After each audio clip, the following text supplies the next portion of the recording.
Hello friends, welcome my channel. இன்றைக்கி நம்ம வீடியோவில் என்ன பார்க்க போகிறோன்னா, ஒரு சூப்பரான வெஜ் குருமா ரெசிபி தான் பார்க்க போகிறோம். இது தோசை, சப்பாத்தி எதுக்கு வேணாலும் தொட்டுக்கலாம். வாங்க எப்படி செய்கிறதுன்னு பார்க்கலாம்.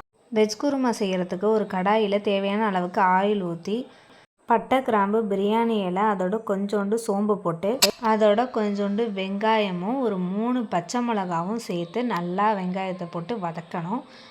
வெங்காயமும் பச்சை மிளகாவும் நல்லா வதங்கி வந்ததுக்கப்புறம் நம்ம இப்போ தக்காளியை போட்டு அதையும் நல்லா ஒரு வதக்கணும். வெங்காயம் தக்காளி நல்லா வதங்கினோடனே ஒரு 1/2 ஸ்பூன் இஞ்சி பூண்டு பேஸ்ட் சேர்த்து நல்லா வதக்கிக்கலாம். இப்போ கொஞ்சோண்டு மஞ்சத்தூள், 1 ஸ்பூன் மல்லித்தூள், 1 ஸ்பூன் மிளகாத்தூள், அதோட கட் பண்ணி வச்சுருந்த காயெல்லாம் சேர்த்துக்கலாம். இப்போ எல்லாத்தையும் சேர்த்தோன்னே நல்லா அதை எல்லாத்தையும் மிக்ஸ் பண்ணி விட்டுறலாம். இப்போ கொஞ்சோண்டு தண்ணி சேர்த்து அதோட தேவையான அளவு உப்பையும் சேர்த்துக்கலாம். சேர்த்துக்கிட்டு இப்போ நல்லா கிண்டி அதை நல்லா கொதிக்க விட்டுக்கலாம். இப்போ நல்லா கொதி வந்ததுக்கப்புறம் தேங்காவையும் அதோட சேர்த்து நல்லா மிக்ஸ் பண்ணி விட்டுக்கிட்டு நல்லா கொதி வந்ததுக்கப்புறம் இப்போ அடுப்பை ஆஃப் பண்ணிடலாம்.